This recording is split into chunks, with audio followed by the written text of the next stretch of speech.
আসসালামু আলাইকুম। আজকের সাধারণ জ্ঞানের এই গবেষণামূলক ক্লাসে সবাইকে স্বাগত।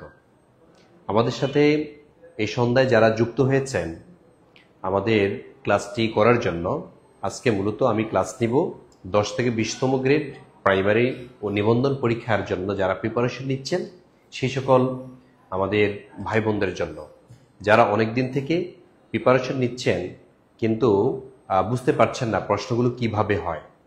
আমি আজকের এই ক্লাসে প্রশ্ন কিভাবে আসছে বিগত সালে নিবন্ধনে এবং প্রাইমারিতে বা অন্যান্য পরীক্ষাতে, সেই প্রশ্নগুলো ব্যাখ্যা সহ ইনশাল্লাহ সমাধান দেওয়ার চেষ্টা করব। তো আমার সাথে যারা যারা যুক্ত হয়েছেন প্রথমেই এসে একটা শেয়ার দিয়ে নেন, আর কে কোথা থেকে দেখছেন এটা জানিয়ে দেন। আমি সর্বোচ্চ শেয়ারকারী দেখতে চাই, যিনি হচ্ছে আজকের ক্লাসটি সর্বোচ্চ শেয়ার করবেন। আমরা আপনাদের এখানে পার্টিসিপেন্টস যত বেশি হবে তত ক্লাসটি আমরা কন্টিনিউ করব। আর কথা যদি বুঝতে অসুবিধা হয় তাও আমাদেরকে জানাবেন, ঠিক আছে? আমাকে খুব দ্রুত জানাতে হবে যে আপনারা কে কোথা থেকে দেখছেন, আর শেয়ার শেয়ার ডান লিখতে হবে, ঠিক আছে? শেয়ার ডান লিখে দেন। জি, আমাদের সাথে ইতিমধ্যে অনেক ভাই বোন জয়েন করে ফেলেছেন। তার মধ্যে তানিশা নুসাইফা জয়েন করেছেন, ওয়ালাইকুম আসসালাম।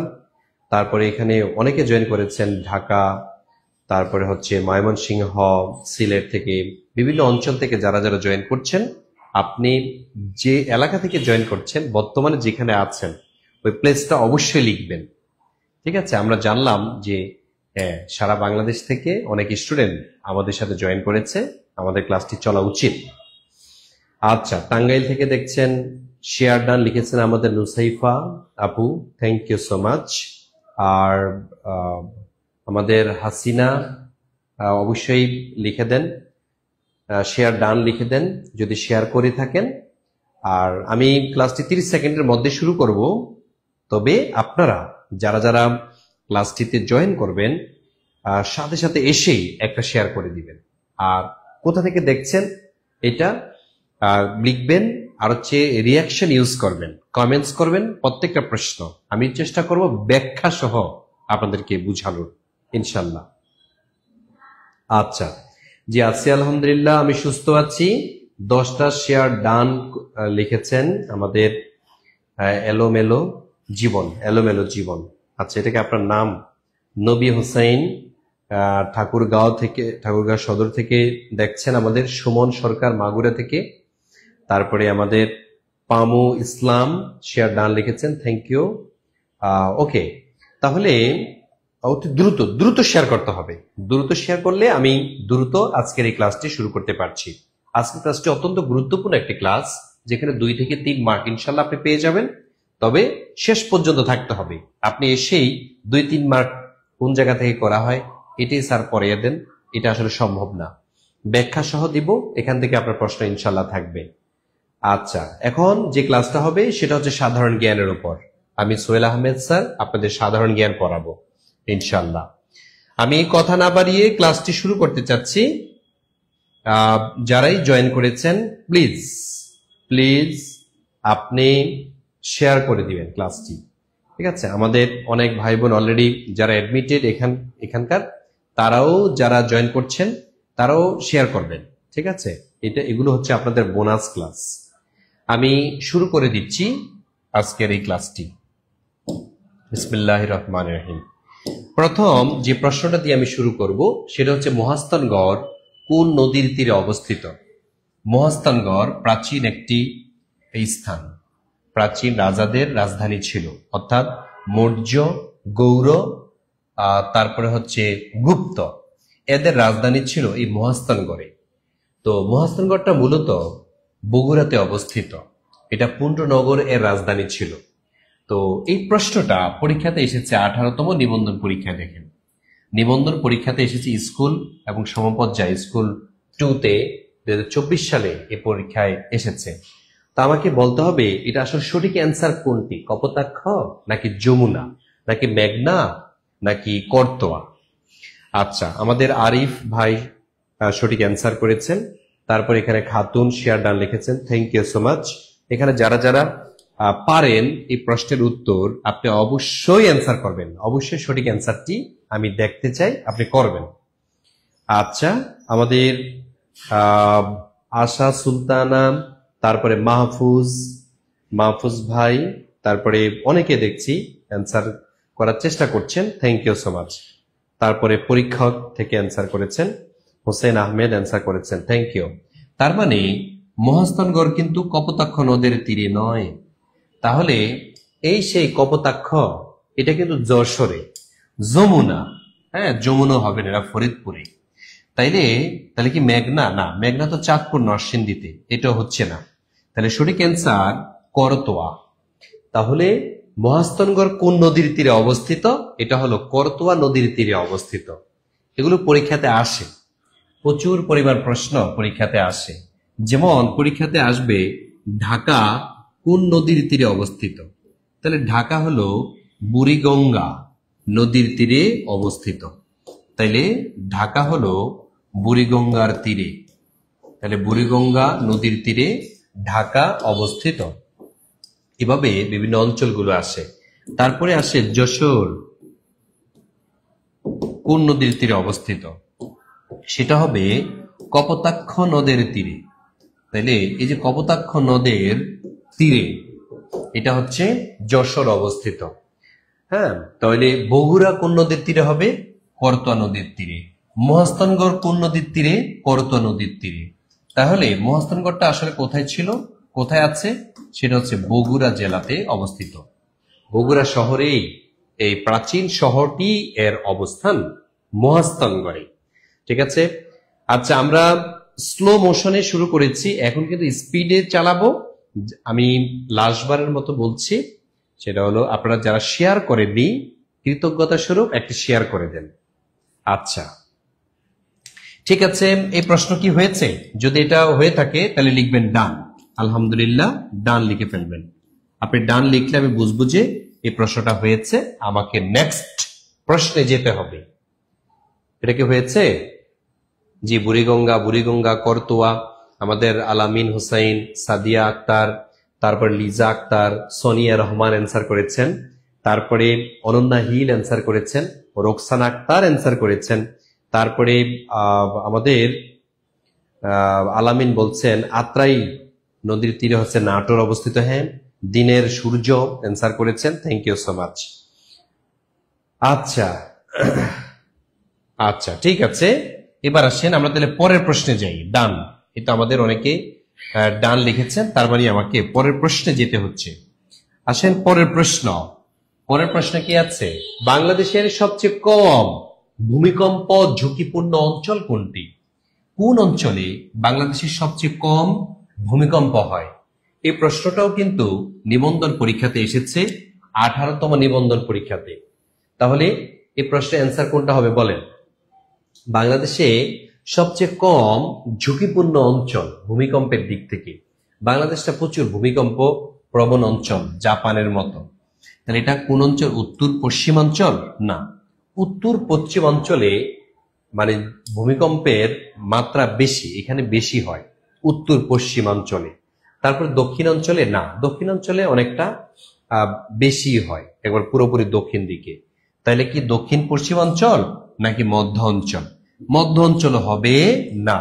তাহলে আমি দেখতে পাচ্ছি আমাদের অনেকে অ্যান্সার করছেন, যেমন আরিফ খান অ্যান্সার করেছেন, আপনারা সঠিক হয়েছে। এটা হবে দক্ষিণ পশ্চিম। দক্ষিণ পশ্চিম, এই যে আরিফ খান উত্তর পশ্চিম লেখছেন, এখানে ভুল করে ফেলেছেন। এই প্রশ্নটা কিন্তু পরীক্ষাতে আসছে। হ্যাঁ, এই প্রশ্নটা কিন্তু পরীক্ষাতে এসেছে। তাইলে আমাদের রেজাউল করিম, তারপরে আমাদের আরিফুল ইসলাম আরিফ, রেজান আলী, লিজা আক্তার, তারপরে হচ্ছে জান্নাতুল মাওয়া, রাজিয়া সুলতানা অ্যান্সার করেছেন।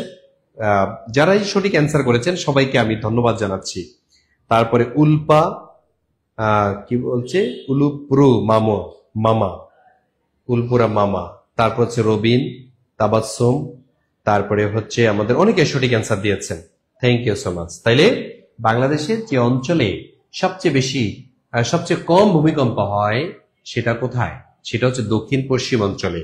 আর সবচেয়ে বেশি হয় কোথায়? সেটা হচ্ছে উত্তর পূর্ব অঞ্চলে।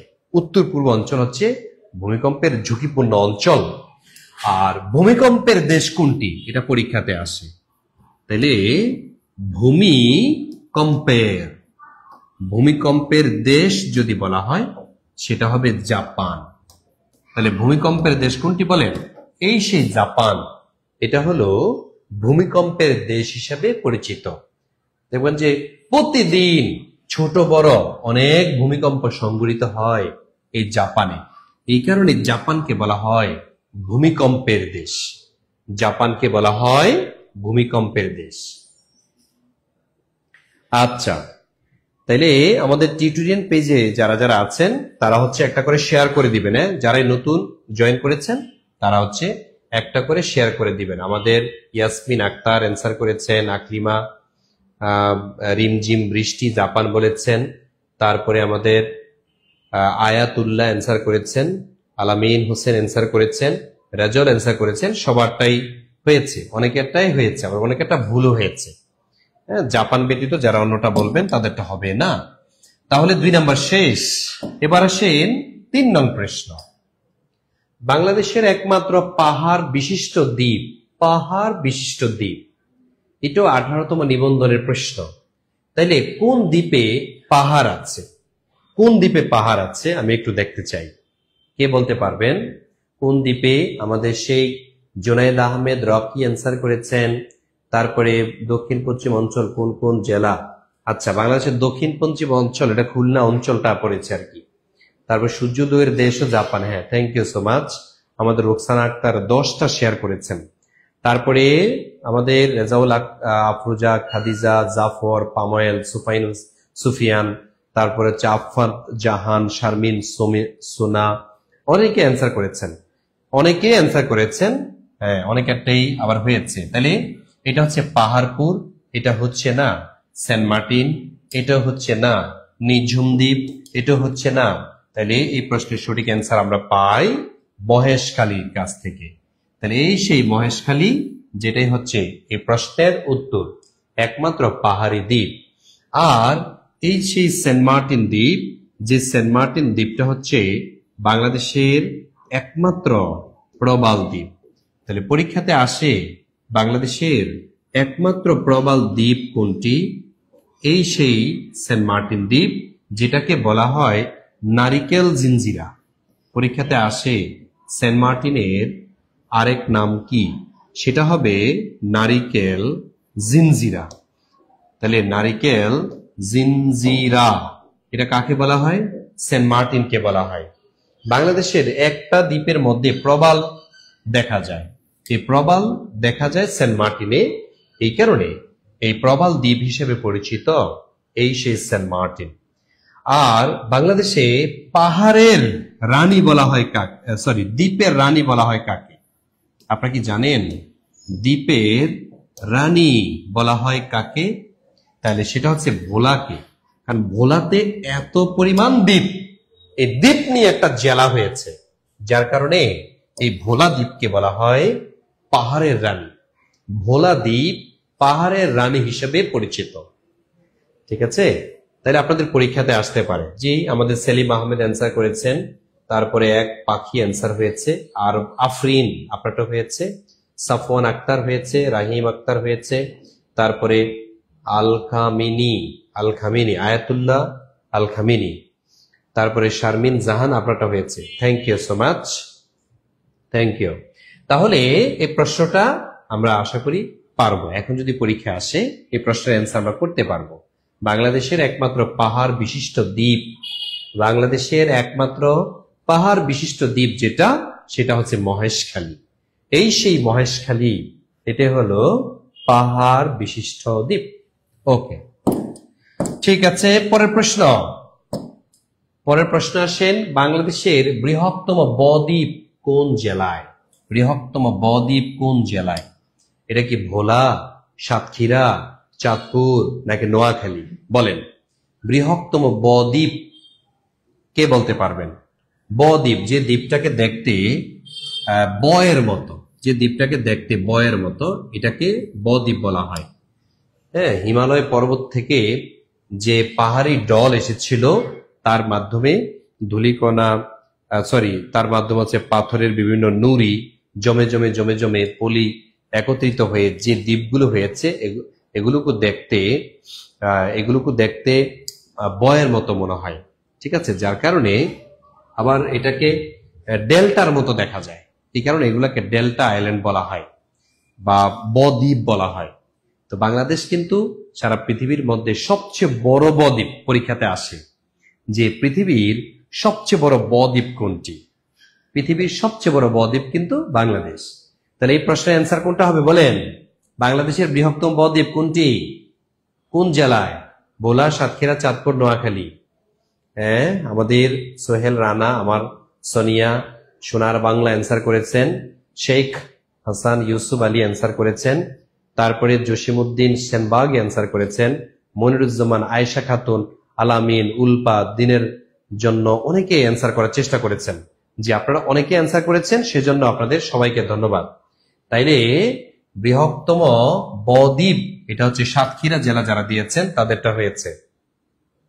আর যারা ভোলা দিচ্ছেন না, হয় নাই, কারণ প্রশ্ন বুঝতে হবে। বদ্বীপ বলেছে, এখানে শুধু দ্বীপ যদি বলতো তখন ভোলা হতো। এখন এই বদ্বীপ কেন সাতক্ষীরা হয়েছে? এখন বদ্বীপ কেন সাতক্ষীরা হয়েছে মনে রাখবেন, সতর্ক থাকতে হবে। সেটা হচ্ছে বিশ্বের বৃহত্তম বদ্বীপ। বিশ্বের বৃহত্তম বদ্বীপ কোনটি? বিশ্বের বৃহত্তম বদ্বীপ হচ্ছে বাংলাদেশ। আবার এই প্রশ্নটা এভাবেও আসতে পারে যে বাংলাদেশের বিডি মানে বাংলাদেশের দীর্ঘতম অথবা বৃহত্তম বদ্বীপ কোনটি? তাহলে বদ্বীপ, বাংলাদেশের বৃহত্তম বদ্বীপ সেটা হচ্ছে সুন্দরবন। সেই সুন্দরবন, এই সুন্দরবন 5টি জেলার উপর দিয়ে অতিক্রম করেছে। তাহলে সুন্দরবন কয়টি জেলাকে অতিক্রম করেছে? 5টি জেলাকে অতিক্রম, 5টি জেলাকে অতিক্রমকারী। তাহলে 5টি জেলাকে অতিক্রমকারী এটা হচ্ছে সুন্দরবন। তাহলে এর মধ্যে একটা হচ্ছে বাগেরহাট। এই যে বাগেরহাট জেলা, এই জেলার উপর দিয়ে সুন্দরবন গিয়েছে। তারপর হচ্ছে সাতক্ষীরা, এই সাতক্ষীরা জেলার উপর দিয়ে সুন্দরবন অতিক্রম করেছে। তারপর হচ্ছে খুলনা উপর দিয়ে সুন্দরবন অতিক্রম করেছে। তারপর হচ্ছে বরগুনা, অনেকে এটাকে কবিরাগুনা বলে, কিন্তু এটা একটা জেলার নাম, বরগুনা। আরেকটা হচ্ছে কি? আরেকটা হচ্ছে পটুয়াখালী।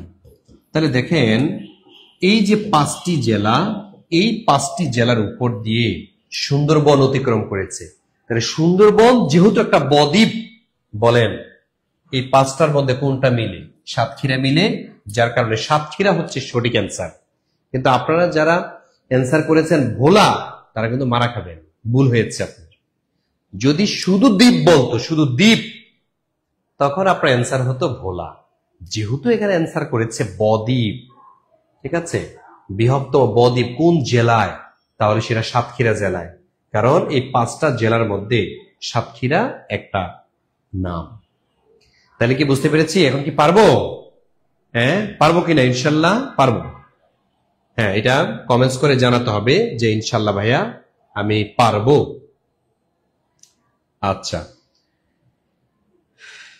বাগেরহাট, আফসানা আনজুম, লিজা। আচ্ছা, লিজা আপু আমাদের বাগেরহাট থেকে এই মুহূর্তে দেখছেন। লিজা আপু, আপনি কি এখন বাগেরহাটে আছেন? ওকে। তারপরে আমাদের কানিজ ফাতেমা তুলি একবারে 5টি জেলার নাম লিখে দিয়েছেন, thank you so much. Mustafizur Rahman একবারে ছন্দ লিখেছেন। আমরা কিন্তু পেইড বেসের মধ্যে ছন্দ দিয়ে পড়াই যারা ভর্তিকৃত স্টুডেন্ট। এখানে হয়তো ছন্দ দেওয়ার আসলে ওই সুযোগ থাকে না। তাইলে আপনারা যদি ছন্দ আকারে শিখতে চান, যে ভাইয়া সাধারণ জ্ঞান তো অনেক জায়গায় ছন্দ দিয়ে পড়ে, আপনি কি ছন্দ দিবেন না? শোনেন, আমার চেয়ে বেশি ছন্দ আপনাকে কেউ দিতে পারবে না। তবে সেটা আমরা শুধু পেইড বেসের স্টুডেন্টদের জন্য দিয়ে থাকি, কারণ এখানে ছন্দ যদি লিখতে যাই আমার আর পড়ানো হবে না। হেনি। আচ্ছা, ওকে, তাহলে এই প্রশ্ন ডান। এই প্রশ্নের উত্তর যদি আপনি পেরে থাকেন লিখে দেন ডান, যে ভাইয়া আলহামদুলিল্লাহ ডান। প্রচুর কমেন্টস করতে হবে। হ্যাঁ, কমেন্টস এর মাধ্যমে ধরে নিব আপনি কি আসলে আমার সাথে কানেক্ট আছেন বা কানেক্ট নেই।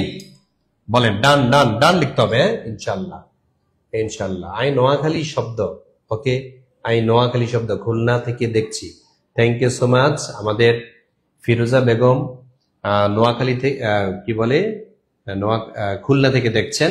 তারপরে সাথী সাতক্ষীরা থেকে দেখছেন, বাহ, সাথী সাতক্ষীরা থেকে দেখছে। আচ্ছা, পরের প্রশ্ন বলেন, শীতকালে বাংলাদেশের কোনটি সবচেয়ে শীতলতম জেলা? শীতকালে বাংলাদেশের কোনটি বা কোন জেলাটি সবচেয়ে শীতলতম, বা বাংলাদেশের সবচেয়ে শীতলতম জেলা কোনটি? সবচেয়ে বেশি শীত পড়ে কোন মাসে? সবচেয়ে বেশি শীত পড়ে বাংলাদেশে জানুয়ারি মাসে, তাই না? এই যে ডিসেম্বর জানুয়ারি, ঠিক আছে, জানুয়ারি এই মাসটাতে বাংলাদেশে সবচেয়ে বেশি শীত পড়ে। কিন্তু প্রশ্ন হচ্ছে কোন জেলাতে সবচেয়ে বেশি শীত পড়ে, যেখানে মাঝে মাঝে বরফেও পড়ে, বরফ পড়ে, ঠিক আছে, এবং ঠান্ডায় মানুষ মারাও যায়। আমি একটু দেখতে চাই কারা কারা ওই অঞ্চলে আছেন। আপনি অ্যান্সার অবশ্যই করতে হবে, আপনার জন্য ফরজ, ফরজ আপনি এটার অ্যান্সার করবেন। দেখতে চাই শীতকালে বাংলাদেশের কোনটি সবচেয়ে শীতলতম জেলা? শীতকালে বাংলাদেশের কোনটি সবচেয়ে শীতলতম জেলা? বলেন। ওকে, আমাদের অনেকে অ্যান্সার করেছেন, অনেকে আলহামদুলিল্লাহ ডান, আলহামদুলিল্লাহ ডান। আমি এই প্রশ্নের অ্যান্সার আপনাদের কাছে জানতে চাই, দিনাজপুর নাকি বগুড়া নাকি শেরপুর নাকি গাজীপুর? আচ্ছা, আমি নিচ থেকে ধরি, যেহেতু নিচের উত্তরটা নিচে কিন্তু যেটা অপশন সেটা কিন্তু আজকের এই প্রশ্নের উত্তর নয়। তাহলে গাজীপুর, নো, গাজীপুরে কিন্তু এত পরিমাণ শীত পড়ে না। এটা যেহেতু ঢাকা গাজীপুর, ঢাকার ভিতরে শীত একটু কমই লাগে। তাহলে শেরপুর, না, শেরপুরও কিন্তু এত পরিমাণ শীত পড়ে না। শীতপ্রবণ জেলা শেরপুর নয়। আবার বগুড়া, ওরে বাবা, অনেক মানুষ বগুড়া, বগুড়া তো এমনিই গরম, সুতরাং বগুড়া এটাও কিন্তু শীতপ্রবণ নয়। তাহলে বাকি থাকলো কোনটা? দিনাজপুর। এই সেই দিনাজপুর। দিনাজপুরে কেউ কি আছেন? আমি গত বছর, মেবি না এর আগের বছর, এক জায়গায় ক্লাস নিতে গিয়েছিলাম দিনাজপুর। উরে আল্লাহ, এত পরিমাণ শীত, ঠিক আছে, আমি একবার অসুস্থ হয়ে পড়েছি, 1 মাস আমাকে ভুগিয়েছে। দিনাজপুরে প্রচন্ড রকমের ঠান্ডা পড়ে, ঠিক আছে, দিনাজপুরে প্রচন্ড ঠান্ডা আপনাদের। হ্যাঁ, আমি আছি, এই যে আমাদের সীমান্ত রায়, আচ্ছা সীমান্ত রায় দিনাজপুর থেকে ক্লাস করছেন। কে কে দিনাজপুর থেকে এই মুহূর্তে আমার সাথে যুক্ত আছেন? লেখেন শুধু আমি লিখবেন, আমি বুঝে নেব দিনাজপুরে আপনি আছেন যুক্ত। আপনার কাছ থেকে আমরা দিনাজপুরের অভিজ্ঞতা শুনবো। বাংলাদেশের সবচেয়ে উঁচু জেলা দিনাজপুর, আবার বাংলাদেশের লিচু উৎপাদনের শীর্ষ জেলা তাও দিনাজপুর। ইভেন আর্সেনিকের পরিমাণ 0 কোন জেলাতে, অথবা আর্সেনিকের পরিমাণ সবচেয়ে কম কোন জেলাতে, সেটাও কিন্তু দিনাজপুরে। ইভেন দিনাজপুরের পানি, টিউবওয়েল দিয়ে যে পানি উঠানো হয়, ভূগর্ভের পানি এত সুস্বাদু, মনে হয় যেন ডাবের পানি। আমি কি ভুল বলছি? এই আব্দুল আউয়াল বলেন, আর আরিফ ভাই আপনি বলেন, আপনাদের ওখানকার যে পানিটা, সে পানিটা ডাবের পানির মতো না? আপনাদের কাছে কেমন লাগে জানি না, আমি মনে হয় নতুন মানুষ তো। ওখানে মাম পানীয় বোতলজাত পানি আমি কিনে খেয়েছি, এবং ওই যে হোটেলের মধ্যে আমাকে পানি খেতে দিয়েছে, এত স্বাদ লাগে ওই পানিটা, এত পিওর দিনাজপুরের পানি। মানে সমুদ্র উপকূল থেকে সবচেয়ে উঁচু জেলা এটা কিন্তু দিনাজপুর জেলা, বুঝতে পেরেছেন? এই সে দিনাজপুর, এটা হলো বাংলাদেশের সবচেয়ে উঁচু জেলা। বাংলাদেশের সবচেয়ে উঁচু জেলা কোনটি? তাহলে বাংলাদেশের সবচেয়ে উঁচু জেলা যেটি, সেটা হলো এই দিনাজপুর। আমার প্রশ্ন আপনাদের কাছে, বাংলাদেশের সবচেয়ে নিচু জেলা কোনটি? বাংলাদেশের সবচেয়ে নিচু জেলা, বাংলাদেশের সবচেয়ে নিচু জেলা কোনটি? এটা আপনারা অ্যান্সার করবেন। আমি অপশন দিয়ে দিচ্ছি, আমি অপশন দিব হচ্ছে বরগুনা। আচ্ছা, আমি অপশন দিব হচ্ছে কিশোরগঞ্জ।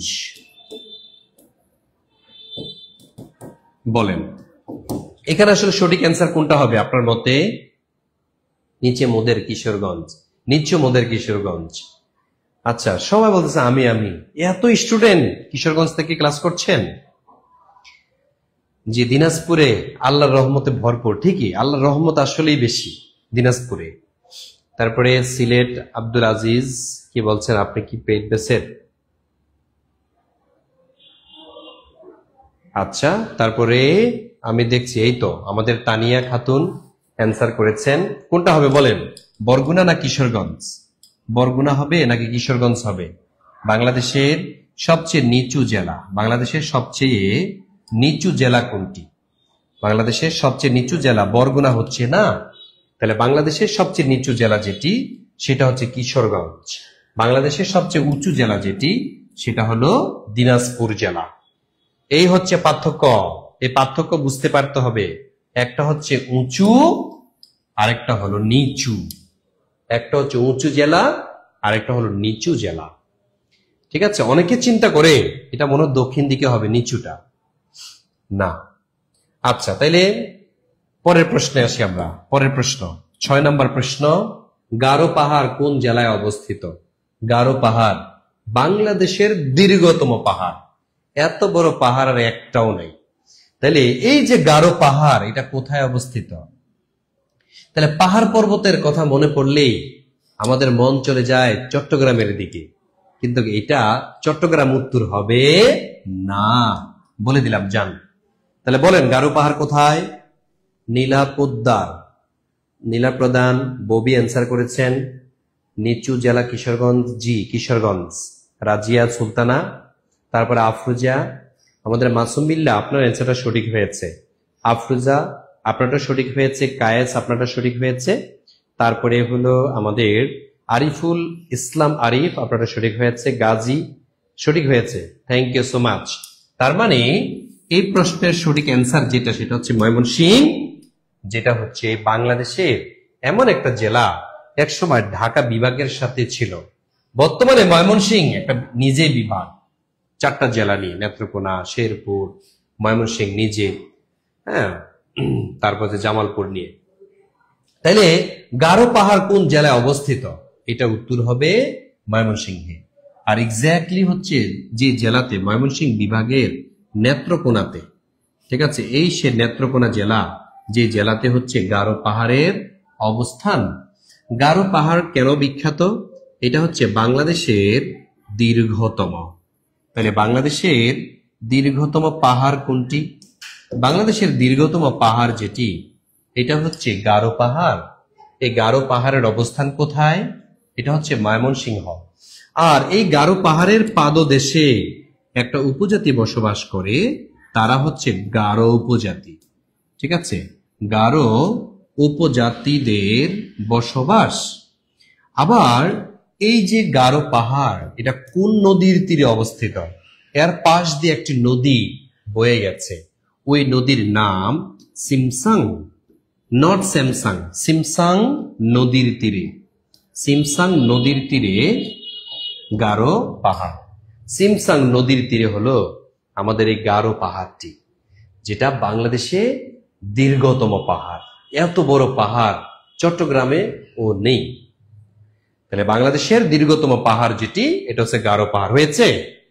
যে আমাদের আদুরি আক্তার, রূপা, কিবরিয়া, হ্যাঁ, অনেকের অ্যান্সার সঠিক হয়েছে। অনেকের, হোসেন আহমেদ সঠিক দিয়েছেন, চৌধুরী FN চৌধুরী সঠিক দিয়েছেন। তারপরে সাব্বির, শামীম, শারমিন জাহান সঠিক হয়েছে। রিমঝিম সিমসাম বলেছেন, thank you so much. Golam Rabbi, তারপরে আমাদের জান্নাতুল ফেরদাউস, তারপরে এখানে মাকসুদ সাথী, অনেকে অ্যান্সার করেছেন, থ্যাংক ইউ। তার মানে সঠিক অ্যান্সারটা আমরা পেয়ে গেছি গারো পাহাড়, ময়মনসিংহে। তাহলে যদি এটা হয়ে থাকে লিখেন ডান, আলহামদুলিল্লাহ, ডান লিখে ফেলেন। যদি এটা হয়ে থাকে ডান লিখেন দ্রুত।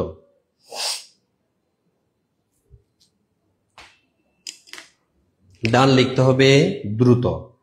তাহলে আমি 7 নং কোশ্চেনে যাব। 7 নং প্রশ্নে আমি যাব যদি আপনারা লিখেন ডান।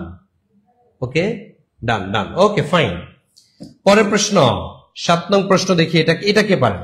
এই প্রশ্নটা আমি আশা করি সবাই পারা উচিত, কারণ এটার ব্যতিক্রম প্রশ্ন, বারবার আসা প্রশ্ন। দেখেন এটা কলেজ নিবন্ধনে দিয়েছে, এটা আবার স্কুলেও আসছে, আবার এই প্রশ্নটা বিসিএসও আসছে। ঠিক আছে, বিসিএস আসছে আবার 10 থেকে 20তম গ্রেড। হ্যাঁ, 10 থেকে এই যে 20তম গ্রেড, এখানেও কিন্তু এই প্রশ্নটা আসছে। কত শতবার এই প্রশ্নটা এসেছে, এই জন্য এই প্রশ্নটা সবার পারা উচিত। বাংলাদেশের কোন জেলা দুই দেশের সীমানা দ্বারা বেষ্টিত? বাংলাদেশের এমন কোন জেলাটি আছে যেটা দুইটা দেশের সাথেই সীমানাযুক্ত, দুইটা দেশে কানেক্ট হয়েছে ওই জেলার মাধ্যমে? হ্যাঁ, আমি দেখি। ওকে, আমাদের এখানে অনেকেই আলহামদুলিল্লাহ লিখছেন ডান ডান। ইয়েস, আলহামদুলিল্লাহ ডান, বা ডানটা একটু তাড়াতাড়ি লিখবেন, লিখলে আমি পরের প্রশ্নে চলে যেতে পারি। তাহলে যারা যারা খাগড়াছড়ি অ্যান্সার করছেন তাদেরটা হয়নি। তাহলে মরিয়াম বেগম অ্যান্সার করার চেষ্টা করেছেন, তার রাজিয়া সুলতানা আমাদের, তারপরে আছে আসমা আক্তার, শর্মা, তারপরে জোভান, তারপরে অদ্রুতি, অনেকে অ্যান্সার করেছেন। তাহলে বান্দরবনও কিন্তু হচ্ছে না, দুই দেশের সাথে। তাহলে রাঙ্গামাটি, ইয়েস রাঙ্গামাটি। তাহলে রাঙ্গামাটিটাই হচ্ছে এখানে সঠিক অ্যান্সার। রাঙ্গামাটি যারা দিয়েছেন তাদেরটা সঠিক হবে। ঠিক আছে, রাঙ্গামাটি। তাহলে বাংলাদেশের এই সেই রাঙ্গামাটি, এটা দুইটা দেশের সাথে সম্পর্কযুক্ত। এক অংশ হচ্ছে ভারত, ভারতের সাথেও তার সীমানা যুক্ত, আরেক অংশ হচ্ছে মিয়ানমার। দেখেন এই সেই মিয়ানমার যার সাথে বাংলাদেশ, যার সাথে হচ্ছে রাঙ্গামাটি যুক্ত। তাহলে রাঙ্গামাটি এটা হচ্ছে দুইটা দেশের সাথেই সম্পর্কযুক্ত, ভারত এবং মিয়ানমার, ভারত এবং মিয়ানমার। আবার এই সে রাঙ্গামাটি, এটাই হলো বাংলাদেশে আয়তনে দীর্ঘতম জেলা। আয়তনে দীর্ঘতম, আয়তনে দীর্ঘতম জেলা এটা কোনটা? এটা কিন্তু রাঙ্গামাটি। আয়তনে বাংলাদেশের দীর্ঘতম জেলা কোনটি? সেটা হচ্ছে রাঙ্গামাটি। ওকে, জি জামান নয়ন, হ্যাঁ ওনার ক্লাস থেকে। ওকে, থ্যাংক ইউ সো মাচ। আচ্ছা, এর বাইরে থেকে প্রশ্ন ইনশাল্লাহ আসবে না। যদি এই টপিকগুলো থেকে আসে, এগুলো ঘুরে ফিরে আসে। আর পার্শ্ববর্তী মানে প্রাসঙ্গিক যে প্রশ্নগুলো আসতে পারে সেগুলো আমি ক্লাসের মধ্যে পড়াচ্ছি, মনোযোগের সাথে ক্লাসটি করুন। আর সবাই কিন্তু শেয়ার করে দিবেন। হ্যাঁ, অনেকে শেয়ার করেন নাই, এখনো শেয়ার করেন নাই, আর কৃতজ্ঞতা স্বরূপ শেয়ার করে দেন। 8 নাম্বার প্রশ্ন, বাংলাদেশের সর্বোচ্চ পর্বত শৃঙ্গ কোন জেলায় অবস্থিত? বাংলাদেশের সর্বোচ্চ পর্বত শৃঙ্গ, এটা চট্টগ্রাম, খাগড়াছড়ি, বান্দরবান নাকি রাঙ্গামাটি? সর্বোচ্চ পর্বত শৃঙ্গ অর্থাৎ বাংলাদেশের সর্বোচ্চ স্থান, মানে সর্বোচ্চ স্থান, এই স্থানটাকে শৃঙ্গ বলা হয়। কেন? পাহাড়ের যে জায়গাটি সবচেয়ে উঁচুতে, যার উপর আর উঁচু নাই ওই পাহাড়ের, ওই জায়গাটাকে বলা হয় শৃঙ্গ। তাহলে পর্বত শৃঙ্গ কোনটি? সেটা কোথায়? সেটা চট্টগ্রামে, খাগড়াছড়ি, বান্দরবান নাকি রাঙ্গামাটি?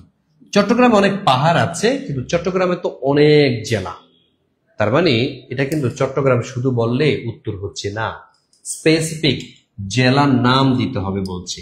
তাহলে খাগড়াছড়ি, নো, খাগড়াছড়িতে হবে না। তাহলে কি বান্দরবান? ইয়েস, বান্দরবানে একটি জায়গা আছে, ওই জায়গাটার নাম হলো তাজিং ডং।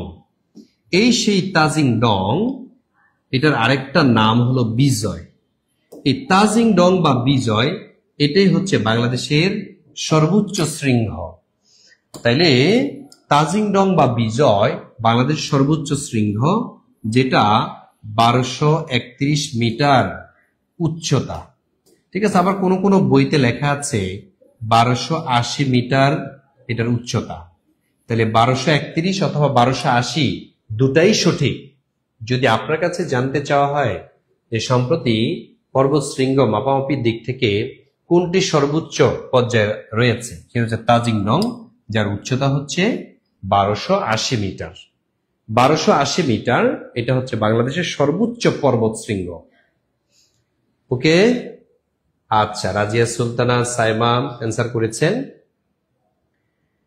তারপরে খায়রুল ইসলাম অ্যান্সার করেছেন, তারপরে পান্নু ইসলাম অ্যান্সার করেছেন, হুসেন আহমেদ অ্যান্সার করেছেন। থ্যাংক ইউ ভাই, থ্যাংক ইউ। বান্দরবানে একটা পাহাড় আছে, যে পাহাড়টাকে বলা হয় চিম্বুক পাহাড়। মনে রাখবেন, এই সেই চিম্বুক পাহাড়। এই চিম্বুক পাহাড়কে আবার বলা হয় পাহাড়ের রানী। ঠিক আছে, চিম্বুক পাহাড়ের আরেক নাম কি? এটা পাহাড়ের রানী হিসেবে পরিচিত। এটা হলো বান্দরবানে। ঠিক আছে, এটা আবার দূর থেকে কালো দেখা যায়। ঠিক আছে, মনে হয় যেন কালো শাড়ি পরে কেউ বসে আছে, তাই এটার আরেক নাম হচ্ছে কালা পাহাড়। ভারতের দার্জিলিং এর সাথে চিম্বুক পাহাড়ের অনেকটা মিল আছে, এই কারণে বাংলার দার্জিলিং বলা হয় এই চিম্বুক পাহাড়কে। তাহলে দেখেন, চিম্বুক পাহাড়ের কতগুলো নাম। চিম্বুক পাহাড়ের আরেকটা নাম হচ্ছে বাংলার দার্জিলিং।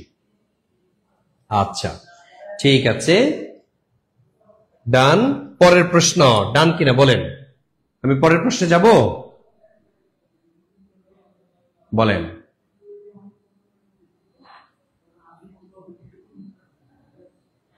আচ্ছা, এবার আসেন পরের প্রশ্ন। এখানে বলা হয়েছে ভৌগোলিকভাবে গুরুত্বপূর্ণ কোন একটি কাল্পনিক রেখা বাংলাদেশের উপর দিয়ে গেছে। মানে কোন কাল্পনিক রেখাটি বাংলাদেশের উপর দিয়ে গিয়েছে? বাংলাদেশের উপর দিয়ে দুটি রেখা গিয়েছে। ঠিক আছে, দুটি রেখা গিয়েছে। একটা হচ্ছে 90 ডিগ্রি পূর্ব দ্রাঘিমা, একটা হচ্ছে 90 ডিগ্রি পূর্ব দ্রাঘিমা রেখা, আরেকটা হচ্ছে 23.5 ডিগ্রি, যেটার আরেকটা নাম হচ্ছে কর্কট ক্রান্তি রেখা। তাহলে কর্কট ক্রান্তি রেখা এটা হচ্ছে দক্ষিণ অঞ্চলে পড়েছে।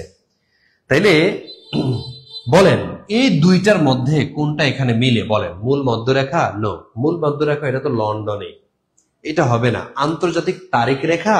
না, আন্তর্জাতিক তারিখ রেখা তো হবে না, কারণ 180 ডিগ্রি দ্রাঘিমা রেখাকে অবলম্বন করে সম্পূর্ণ জলভাগের উপর দিয়ে যে রেখাটিকে কল্পনা করা হয়েছে তাকে আন্তর্জাতিক তারিখ রেখা বলা হয়। তাইলে এই আন্তর্জাতিক তারিখ রেখা এটা আসলে বাংলাদেশের উপর দিয়ে যায়নি, সুতরাং এটাও হচ্ছে না। তাহলে মূল মধ্যরেখা হচ্ছে না, আন্তর্জাতিক তারিখ রেখা হচ্ছে না। তাহলে কোনটা হবে বলেন? তাহলে আমাদের মিলন অ্যান্সার করেছেন, উর্মি বিশ্বাস অ্যান্সার করেছেন, তারপর আফরোজা আপু অ্যান্সার করেছেন, অনেকগুলো অ্যান্সার করেছেন আফরোজা আপু। তারপরে আদুরি আক্তার অ্যান্সার করেছেন, জি। তারপরে লাকি আপু অ্যান্সার করেছেন, জি। তারপরে কায়েস, জান্নাতুল মাওয়া, সুরভি, তারপরে আমাদের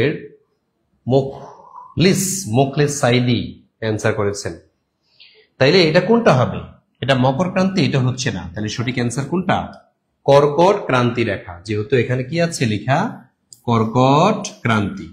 তো এটা অ্যান্সার হবে, সঠিক অ্যান্সার কর্কট ক্রান্তি রেখা। এটাই হচ্ছে বাংলাদেশের উপর দিয়ে গিয়েছে। বাংলাদেশের পূর্ব থেকে পশ্চিম দিকে পৃথিবীর দক্ষিণ গোলার্ধের যেই রেখাটি, এটাকে বলা, সরি, উত্তর গোলার্ধের যে রেখাটি, এটাকে বলা হয় কর্কট ক্রান্তি রেখা, অথবা ট্রপিক অফ ক্যান্সার বলা হয় এটাকে। এই কর্কট ক্রান্তি রেখার আরেকটা নাম কি? Tropic of Cancer. Topic of Cancer বলা হয়, টপিক অফ ক্যান্সার। এই টপিক অফ ক্যান্সার হিসেবে পরিচিত কোনটা? এই কর্কট ক্রান্তি রেখা। বলেন, এটা কি হয়েছে কিনা? হ্যাঁ, 9 নাম্বারকে আমি মুছে দিব, বলেন। যদি 9 নাম্বার হয়ে থাকে আমরা 10 নাম্বারে যাচ্ছি, ডান লিখে দিবেন। হ্যাঁ, 10 নাম্বারে যেতে হয়। আচ্ছা, 10 নম্বরের প্রশ্ন হচ্ছে, বাংলাদেশের সাথে কয়টি দেশের সীমান্ত রয়েছে? আমি আশা করি যে এই প্রশ্নের অ্যান্সার আপনাকে পারা উচিত, আপনাকে পারতেই হবে, না পারলে আপনার পানিশমেন্ট হওয়া উচিত। আমি দেখতে চাই কে কে পানিশমেন্ট খাইতে চান না। এই প্রশ্নের অ্যান্সার করেন, বলেন। জি, আমাদের ববি অ্যান্সার করেছেন, রিমঝিম বৃষ্টি, অনেকগুলো অ্যান্সার করেছেন। ফারুক অনেকগুলো অ্যান্সার করেন। জান্নাতুল ফেরদাউস সঠিক অ্যান্সার করেছেন। তারপরে আমাদের আবু তালেব অ্যান্সার করেছেন। পান্নু ইসলাম, পান্নু না, আচ্ছা, পান্নু ইসলাম অ্যান্সার করেছেন, সঠিক অ্যান্সার করেছেন আপনি, পান্নুটা সঠিক হয়েছে। ইয়াসিন আরাফাত, আপনার উত্তরটা সঠিক হয়নি, দেখেন চেক করেন। আমাদের সামাদ আপনারটা সঠিক হয়েছে, রিয়া আপনারটা সঠিক হয়েছে, এনএস কায়েস সঠিক হয়েছে। তারপরে আমাদের আফরুজা, আপনারটাও হয়নি, আফরুজা আপু হয়নি এবার। আচ্ছা, তারপর লাকি আপু, এই ভাগ্যবতী, আপনারটাও হয়নি। দেখেন, আপনি চেক করে দেখেন, ওই যে সবাই লিখতেছে যেটা, ওইটা আপনি লেখা ফেলেন। সেটা হচ্ছে দুইটি। যারা এতদিন পারেন নাই, এটা লেখা ফেলেন। বাংলাদেশের সাথে কয়টি দেশের সীমান্ত রয়েছে? 2টা দেশের। ঠিক আছে, কোন 2টা দেশ? একটা হচ্ছে ভারত, আরেকটা হলো মিয়ানমার। ঠিক আছে, ভারত এবং মিয়ানমার। তাহলে ভারত এবং মিয়ানমার এই 2টি দেশের সাথে বাংলাদেশের সীমানা সংযোগ রয়েছে। তাহলে বাংলাদেশের সাথে সীমানা সংযোগ রয়েছে কয়টা দেশের? 2টা দেশের। একটা হচ্ছে ভারত আর একটা হচ্ছে মিয়ানমার। ওকে, ফাইন। বলেন 10 নাম্বার ডান, লেখেন 10 ডান। 10 যদি হয়ে থাকে লেখেন 10 ডান। আলহামদুলিল্লাহ, লিখে ফেলেন, দ্রুত লিখতে হবে। তাহলে আমরা অনেকগুলো প্রশ্ন ব্যাখ্যা সহ সলভ করার চেষ্টা করছি, অল্প অল্প করে ব্যাখ্যা দিচ্ছি। ডান, ঠিক আছে। পরের প্রশ্ন আসি, নাসিরাবাদের বর্তমান নাম কি? আচ্ছা, এইটা আপনাকে পারতে হবে। যারা নাসিরাবাদ থেকে এই মুহূর্তে ক্লাস করছেন, আপনাকে পারতে হবে, নাইলে কিন্তু আপনাকে ফাঁসি দিয়ে ফেলবো। বলেন এটার সঠিক অ্যান্সার কোনটা হবে? নাসিরাবাদের বর্তমান নাম কি? নাসিরাবাদের বর্তমান নাম কি? ময়মনসিংহ, জাহাঙ্গীরনগর, বরিশাল নাকি চট্টগ্রাম? দেখেন, এখানে একটু টেকনিক অ্যাপ্লাই করতে হয়। সেটা হচ্ছে, আপনারা যখন 3টা অপশনের উত্তর পারেন আর একটা যখন না পারেন, মনে করবেন যেটা পারেন না ওইটাই কিন্তু অ্যান্সার। যেহেতু 3টার আপনি পারতেছেন কিন্তু প্রশ্নের সাথে মিলতেছে না, তার মানে ব্যতিক্রম যেটা আছে, বাকি যেটা আছে ওটাই হলো অ্যান্সার। তাহলে প্রচুর পড়তে হবে আপনাকে। ওকে, মুস্তাফিজ অ্যান্সার করেছেন, শেখ জামিন অ্যান্সার করেছেন, ভুল অ্যান্সার করেছেন আপনি। আচ্ছা, যারা যারা ভুল অ্যান্সার করে তাদের নামগুলো আমি একটু পড়ি। আব্দুল আউয়াল, আপনারটা ভুল হয়েছে। আলামিন ভুল হয়েছে। ডালিম, আপনারটা ভুল হয়েছে। আলমগীর ভুল হয়েছে। তারপরে দেখি যারা যারা ভুল করতেছেন আপনাদের গুলো আমি পড়ব। ওকে, তাহলে এখানে আসলে সঠিক অ্যান্সার কোনটা? ময়মনসিংহ হবে। ময়মনসিংহের প্রাচীন নাম নাসিরাবাদ, নাসিরাবাদের বর্তমান নাম ময়মনসিংহ। এই প্রশ্নটা দেখেন নিবন্ধন পরীক্ষাতে এসেছে। নিবন্ধন পরীক্ষাতে এই প্রশ্নগুলো আসে, প্রচুর পরিমাণ প্রশ্ন আসে। আর এই যে ঢাকা, এটার প্রাচীন নাম হলো সম্রাট জাহাঙ্গীরের নামে, জাহাঙ্গীরনগর। আর এই যে বরিশাল, বরিশালের প্রাচীন নাম কি বলেন? চন্দ্রদ্বীপ। তাইলে এই যে চন্দ্রদ্বীপ, এটা হচ্ছে বরিশালের প্রাচীন নাম। আর চট্টগ্রাম, এটা হচ্ছে ইসলামাবাদ। তাইলে ইসলামাবাদ, এটা কার প্রাচীন নাম? এটা হলো চট্টগ্রামের প্রাচীন নাম। চট্টগ্রামের প্রাচীন নাম এটা হচ্ছে ইসলামাবাদ। ক ক ক ক ক ক আমাদের সাইফুল ইসলাম কজ, অনেকগুলো কজ লিখেছে, কট কট কট কট। আচ্ছা, পারি না। এই তো আমাদের কে বলছে? রামিশা আনজুম, একবার স্ট্রেট ফরওয়ার্ড মানুষ।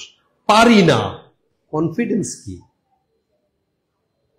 ওকে, আমার হয়েছে। জি জি, আরহান রেহান, আপনারটা সঠিক হয়েছে, থ্যাংক ইউ। 12 নং প্রশ্ন। 12 নং প্রশ্ন আসে, বাংলাদেশের বার্ষিক গড় বৃষ্টিপাত কত? মুখস্থ। বাংলাদেশের বার্ষিক যে গড় বৃষ্টিপাত 209, এটা হবে না। 207, এটা হবে না। 205, এটা হবে না। 203 সেন্টিমিটার। ঠিক আছে, 203 সেন্টিমিটার, এটা হচ্ছে বাংলাদেশের বার্ষিক গড় বৃষ্টিপাত। বাংলাদেশের বার্ষিক গড় বৃষ্টিপাত আমরা এটা পাইলাম। আচ্ছা, এবার আসেন পরের প্রশ্ন। 13 নং প্রশ্ন আসি, দেখি 13 নং প্রশ্ন কে পারবেন? বাংলাদেশের রাজনৈতিক সমুদ্র সীমা কত? এটা অনেক পরীক্ষাতে আসে এই প্রশ্নটা। বাংলাদেশের রাজনৈতিক সমুদ্র সীমা, অর্থাৎ যে পর্যন্ত বাংলাদেশের নেভিরা নিরাপত্তা দিতে হয়, এটাকে রাজনৈতিক পরিসীমা বলা হয়। সমুদ্রে, বঙ্গোপসাগরে যে পর্যন্ত আমাদের নেভির, নৌবাহিনীর নিরাপত্তা বলয়ে রয়েছে, এটা হচ্ছে রাজনৈতিক পরিসীমা বা রাজনৈতিক সীমানা। তাহলে বাংলাদেশের রাজনৈতিক সমুদ্র সীমানা কত? 12 নটিক্যাল, 200 নটিক্যাল, 14 নটিক্যাল, 400 নটিক্যাল। আচ্ছা, 400 নটিক্যাল বাংলাদেশে কোনো নটিক্যালের সাথে মিলে না। 14 নটিক্যাল এটা কোনোটার সাথে মিলে না। 200 নটিক্যাল যেটা আমি একটু বলি, 200 নটিক্যাল হচ্ছে অর্থনৈতিক সমুদ্র সীমা, কিন্তু এখানে চেয়েছে রাজনৈতিক সমুদ্র সীমা, তাই 200 নটিক্যাল মাইল এটা হচ্ছে না। বাকি থাকবে কোনটা?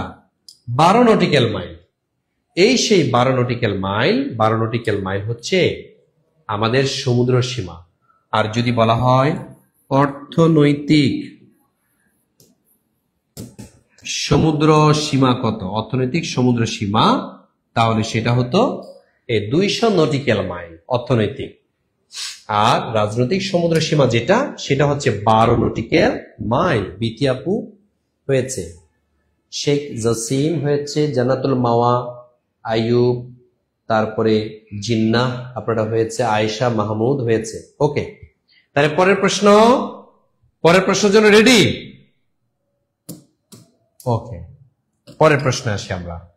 বাংলাদেশের মোট আয়তনের কত ভাগ বনভূমি? বাংলাদেশের মোট আয়তনের, অর্থাৎ 100% ধরেন আপনি, এই আয়তনের মধ্যে কত পার্সেন্ট বনভূমি রয়েছে বাংলাদেশে? বলেন তো দেখি। 29 ভাগ, 19 ভাগ, 17 ভাগ নাকি 23 ভাগ? দেখি, অ্যান্সার করেন। পিঙ্কি শাহ অ্যান্সার করেছেন। আচ্ছা আচ্ছা, দেখি আমি অ্যান্সার দেখতে চাই কারা কারা অ্যান্সার করার চেষ্টা করেছেন। সাইফুল ইসলাম অ্যান্সার করার চেষ্টা করেছেন, আরহান রেহান অ্যান্সার করেছেন, তুলি অ্যান্সার করেছেন, কানিস ফাতেমা তুলি, সামাদ অ্যান্সার করেছেন, তারপরে আনোয়ার হোসেন অ্যান্সার করেছেন, কায়েস, তারপরে আব্দুস সাইদ, আলামিন। ওকে, হ্যাঁ আলামিন আপনারটা হয়েছে, জান্নাতুল মাওয়া, নিশা হয়েছে, সাদ্দাম হোসেন হয়েছে। ওকে, আমি দেখতে চাই সঠিক অ্যান্সারটা সবাই করবেন, সবাই অ্যান্সার করবেন। ওকে, তাহলে 29 যারা লিখছেন এটা ভুল, 19 যারা লিখছেন এটা ভুল, 17 যারা লিখেছেন তাদেরটাই সঠিক হয়েছে। 17 ভাগ। বাংলাদেশের মোট আয়তনের 17 ভাগ হচ্ছে বনভূমি। এই বনগুলোর মধ্যে সবচেয়ে বড় বন যেটা, সেটা হচ্ছে সুন্দর বন। এই সেই সুন্দর বন, এটা হচ্ছে বাংলাদেশের সবচেয়ে বড় বদ্বীপ, সবচেয়ে বড় বন, লোনা পানির বন, ম্যানগ্রোভ বন। এই হচ্ছে সুন্দরবন। তাহলে দেখেন, এই যে প্রশ্নগুলো আমরা শিখছি, এগুলো কিন্তু ব্যাখ্যা সহকারে শিখছি, কিন্তু যদি টপিক ধরে ধরে আপনাকে পড়ানো হতো তাহলে কি ভালো হতো না বলেন? টপিক ধরে ধরেন বনভূমির একটা টপিক, বন নিয়ে যত প্রশ্ন আছে সব প্রশ্ন আপনি জেনে গেলেন। তারপরে ধরেন বাংলাদেশের কি বলে জলবায়ু নিয়ে অথবা আবহাওয়া নিয়ে প্রশ্ন, যত প্রশ্ন আবহাওয়া নিয়ে সব পড়ে ফেললাম, অথবা কোনো স্থানের পুরাতন নাম অথবা বর্তমান নাম, এটা নিয়ে হচ্ছে একটা টপিক থাকলো, ওইটা পড়ে ফেললাম। তাহলে টপিক ওয়াইজ যদি পড়ি তাহলে এটা কিন্তু আমার মনে থাকে। আর এগুলো আমরা দেখলাম স্যাম্পল কোয়েশ্চেন এবং ব্যাখ্যা সহ দেখলাম, এগুলো আমাদের দরকার আছে। আর টপিক অনুযায়ী কেন আমি শিখবো? যাতে কোনো প্রকার ফাঁক ফোকর না থাকে, আমি যাতে ওই বেসটা বুঝতে পারি, আমি যাতে ওই টপিকটা সম্পর্কে একটা ধারণা আমি মাথায় নিতে পারি, আমি যাতে বুঝি। এই বুঝার জন্য টপিক ওয়াইজ আপনাকে পড়তে হবে। আপনাকে টপিক অনুযায়ী যদি পড়তে হয়, অবশ্যই আপনাকে একটা সিস্টেমে চলে আসতে হবে। সেটা কি? আপনি নিজে একটা হয় বই কিনবেন, বই কিনে পড়েন। আরেকটা করতে পারেন, সেটা হচ্ছে কোনো একটা শিক্ষকের অথবা কোনো একটা কোচিং এর সাথে আপনার যুক্ত হতে হবে, যেখানে এগুলো সহজভাবে বুঝায়। আর আমরা আপনাদেরকে সেই সেবাটা এখান থেকে দিয়ে থাকি। যারা অনেকদিন থেকে চিন্তা করছেন যদি আমি টপিক অনুযায়ী এই বিষয়গুলো পড়তে পারতাম তাহলে খুবই ভালো হতো, আমরা আপনাদের জন্য ভর্তি নিচ্ছি। আমরা আপনাদেরকে এই সাধারণ জ্ঞান, বাংলা, ইংরেজি, ম্যাথমেটিক্স এগুলো টেকনিক দিয়ে সহজ ভাষা আপনাকে বোঝানোর চেষ্টা করি। ঠিক আছে, আমাদের এখানে এই টিউটোরিয়াল পেজে ক্লাস হয়, আপনারা পেইড বেসে চাইলে ভর্তি হতে পারেন। আর এটার নাম দিয়েছি আমরা কম্বাইন্ড ব্যাচ। ঠিক আছে, কম্বাইন্ড ব্যাচ আমরাই এটা বাংলাদেশে চালু করেছি। যে কম্বাইন্ড ব্যাচ বলতে প্রাইমারি, নিবন্ধন, 10 থেকে 20তম গ্রেড, এই প্রত্যেকটা বিষয়ের প্রত্যেকটা ধাপের প্রিপারেশনটা আপনি একটা কোর্সের মধ্যে কমপ্লিট করতে পারবেন, যেটার নাম হচ্ছে কম্বাইন্ড ব্যাচ।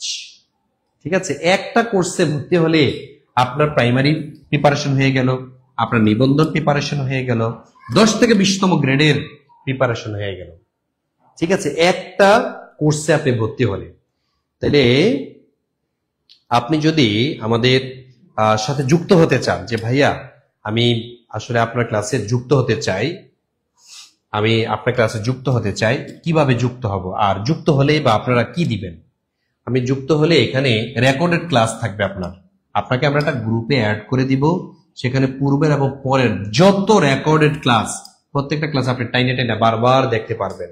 তারপরে প্রতিটা ক্লাস আপনার 100 প্লাস লাইভ ক্লাস হবে এবং 100 প্লাস এক্সাম হবে, অর্থাৎ প্রত্যেকটা ক্লাসের উপরে একটা করে পরীক্ষা হবে এবং আপনাদেরকে হাইলাইট প্রদান করা হবে একদম ফ্রিতে। ঠিক আছে, নামে মাত্র একটা ফি নিব আমরা, ভর্তি ফি। এই ভর্তি ফি এর সাথে আপনাকে হাইলাইটগুলো আপনাকে ফ্রিতে দিব। তা আপনি যদি আমাদের সাথে যুক্ত হতে চান, যেটা করতে হবে সেটা হচ্ছে এই কম্বাইন ব্যাচে যুক্ত হতে চাইলে আমি আপনাদেরকে একটা অফার দিব এই মুহূর্তে। যেমন প্রাইমারির জন্য 1500, নিবন্ধনের জন্য 1500, 10 থেকে 20তম গ্রেড 1500, টোটাল 4500 টাকা দরকার। কিন্তু আপাতত আপনাকে এখন 4500 টাকা দরকার নাই। 4500 টাকা আপনাকে এখন দিতে হবে না। আপনি জাস্ট কম্বাইন ব্যাচে ভর্তি হয়ে যান। এই কম্বাইন ব্যাচে যদি আপনি ভর্তি হন তাহলে আপনার এই যে প্রিপারেশনটা, প্রাইমারি, নিবন্ধন, 10 থেকে 20তম গ্রেড, প্রত্যেকটা বিষয়ের আপনার প্রিপারেশন আপনার হয়ে যাচ্ছে ইনশাল্লাহ। আর এটার জন্য আমি আপনাদেরকে 10 মিনিট সময় দিব।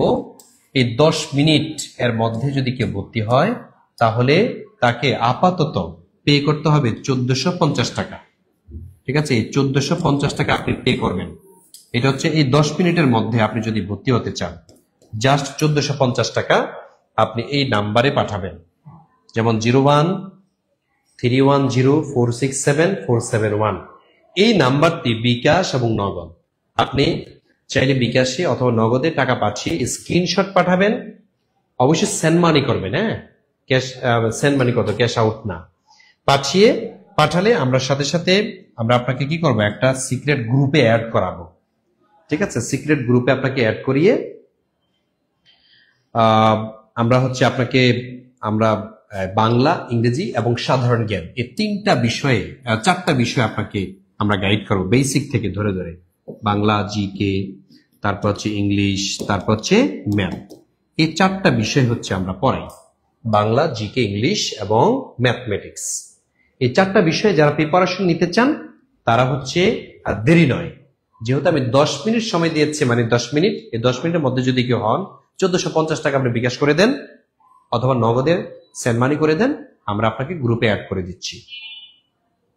আমাদের এখানে রেকর্ড ক্লাসগুলো থাকবে। প্রতিটা টিচার প্রত্যেকটা সাবজেক্টের আলাদা আলাদা ক্লাস নেবেন, পরীক্ষা নেবেন। আপনারা চাইলে এখনই যুক্ত হয়ে যান, কারণ চাকরি তো লাগবে, তাই না? আমার চলতে হলে চাকরি লাগবে। হয় আপনি ব্যবসা করতে হবে, না আপনাকে চাকরি করতে হবে, দুইটা একটা করতে হবে, মানে কাজ করতে হবে। তাইলে আপনি যদি সম্মানের একটা সরকারি চাকরি চান তাহলে অবশ্যই আপনাকে পরিশ্রমী হতে হবে। দৈনিক 3 ঘন্টা করে আপনাকে পড়াশোনা করতেই হবে। আপনি বলতে পারেন যে ভাইয়া আমি কিন্তু অনার্স মাস্টার্স কমপ্লিট করে প্রাইভেটে একটা প্রতিষ্ঠান আমি সময় দিচ্ছি, অথবা প্রাইভেট পড়াচ্ছি, অথবা আমি একটা ফার্ম দিয়েছি, এত কিছু মেনটেন করে কি পড়া সম্ভব? আমি বলবো সম্ভব, যদি আপনার ইচ্ছা শক্তি থাকে, যদি আপনার মন টানে যে না আমাকে আসলে একটা সরকারি চাকরি দরকার, তাইলে এটা সম্ভব। লেগে থাকতে হবে, দেখবে যে 3 ঘন্টা কিভাবে যে ম্যানেজ হয়, ইউ ওন্ট ইমাজিন ইট। আপনি এটা কল্পনাই করতে পারবেন না কিভাবে যে 3 ঘন্টা ম্যানেজ হয়ে গেছে। পড়াশোনার সাথে যদি আপনি যুক্ত থাকেন তাহলে আপনি দেখবেন নিজেকে ধন্য মনে হচ্ছে, সমৃদ্ধ মনে হচ্ছে, আপনি আপডেট, আপনার সাথে কেউ তর্ক করেও পারবে না। আমরা অনেক সময় যুক্তিতে হেরে যাই, মন খারাপ হয়ে যায়, হতাশ হয়ে যায়। কেন? কারণ আপনি ওই যে ইনপুট দেয়া বন্ধ করে দিয়েছেন। ইনপুট দিতে হবে, পড়াশোনা শুধু ইনপুট দিতে হবে, তাইলে না আপনার ডেলিভারি হবে, আউটপুট আসবে। সুতরাং আপনারা যারা কোর্সে ভর্তি হতে চান তারা আমাদের নাম্বারটিতে যোগাযোগ করবেন, বিকাশে সেন্ড মানি করবেন। আর যারা এই 10 মিনিট সময়টা কাজে লাগাতে চান তারা 0131046747 এই নাম্বারে আপনি টাকা পাঠাবেন, এই নাম্বারে আপনি টাকা পাঠিয়ে দিবেন। দ্রুত করতে হবে, 10 মিনিট মানে 10 মিনিট।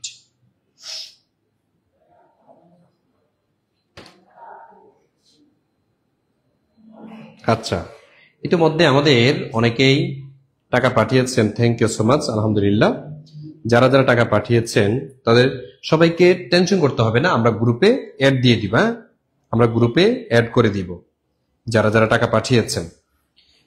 আচ্ছা, পাঠাতে থাকেন, হ্যাঁ পাঠাতে থাকেন। অনেকে দেখা যায় 1499 টাকা পাঠিয়েছেন। 1499 বেশি দিতে হবে না আপনাকে, হ্যাঁ খরচও দিতে হবে না, জাস্ট 1450 মানে 1450 দেন, ঠিক আছে। আর যদি বলেন যে না ভাইয়া আমি একটু উদার, আমি 1500 দিব, তাহলে দেন, আপনি দেন 1500 দেন। আপাতত 1450 দিলে আমি খুশি। আবার অনেকে দেখা যাচ্ছে যে এই মুহূর্তে রাত্র করে টাকা পাঠাতে অসুবিধা হচ্ছে, তাদের জন্য করণীয় আছে। তারা কি করবেন, তারা হচ্ছে নাম্বারগুলোতে কল দেন। কল দিয়ে আপনার যদি আর্থিক সমস্যা থাকে অথবা টাকা পাঠাতে কোনো সমস্যা হয়ে থাকে, তাহলে আপনি কল দিয়ে আপনার কথাগুলো বলেন। এখানে প্রত্যেকটা নাম্বারই অ্যাক্টিভ। 01804995563 এটা অ্যাক্টিভ আছে। 01804995566, এই যে দেখেন সব একই রকম, শুধু 6366646765।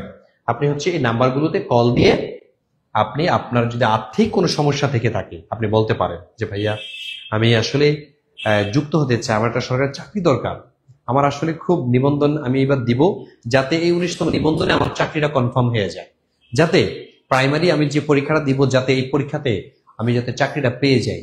আমার জন্য দোয়া করবেন। আর আমি এখন কি করতে পারি, আমার তো এখন এই টাকা পয়সা আমি কম, আমি কি করতে পারি?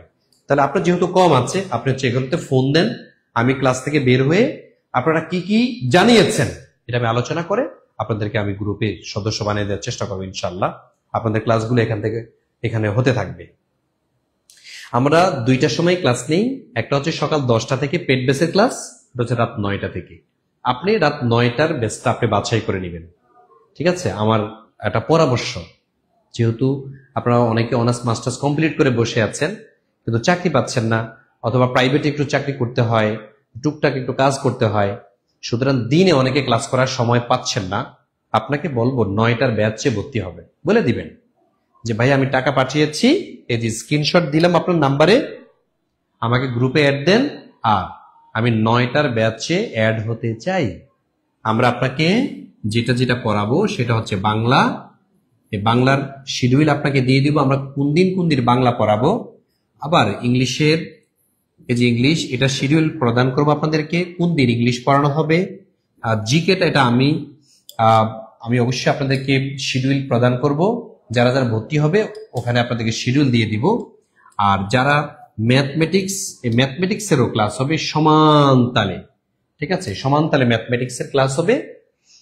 আপনাদের প্রত্যেকটা সাবজেক্টের কোন দিন কোন সময় ক্লাস হবে এটা আগে থেকে জানিয়ে দেওয়া হবে, ঠিক আছে। ইভেন বোনাস ক্লাসও আছে, ঠিক আছে। আমরা কিন্তু অনেক বোনাস ক্লাস দিই, যেমন এরকম যে লাইভ ক্লাসগুলো নেই, আমাদের যারা অ্যাডমিটেড স্টুডেন্ট তারা খুব উপকৃত হয় যে ভাইয়া আমি আসলে ভর্তি হয়েছি, আমি আপনাদের লাইভ ক্লাসগুলো দেখি। আবার অনেকে বলছে ভাই আমি ভর্তি হই নাই, লাইভ ক্লাস দেখে থেকে আমি চাকরি পেয়েছি। দোকানে দিছি আর কি আমি বুঝতে পারছি না।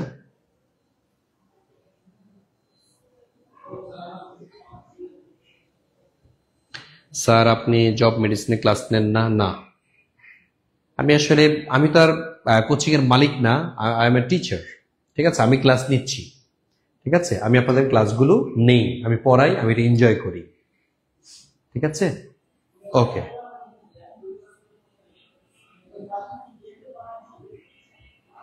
তাহলে স্ক্রিনশট নিয়ে নেন, যারা নাম্বার উঠাতে সমস্যা হয় স্ক্রিনশট নেন, দ্রুত করতে হবে। আর যারা যারা ভর্তি হবেন তারা হচ্ছে এই নাম্বারটিতে টাকা পাঠাবেন। দেখেন নাম্বার ভুল করেন না, এই যে নাম্বার 01310467471, এই নাম্বার থেকে টাকা পাঠাবেন। ইতিমধ্যে অনেকেই ভর্তি হয়েছেন, যারা যারা ভর্তি হয়েছেন সবার প্রতি আমি কৃতজ্ঞ। আশা করি যে আপনারা সর্বোচ্চ সেবা এখানে পাবেন, ইনশাল্লাহ সর্বোচ্চ সেবা পাবেন।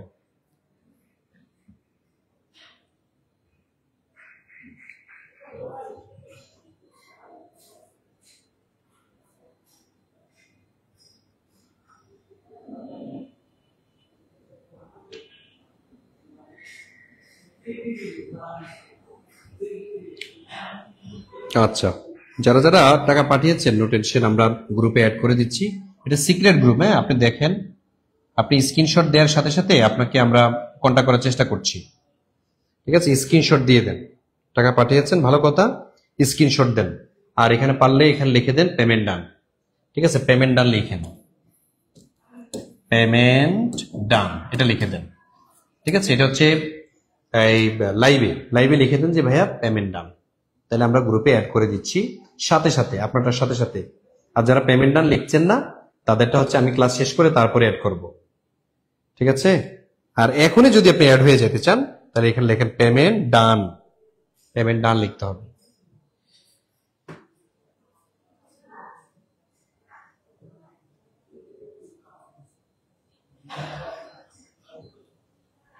এই কম্বাইন বেসটা প্রাইমারি নিবন্ধন এবং 10 থেকে 20তম গ্রেডের জন্য।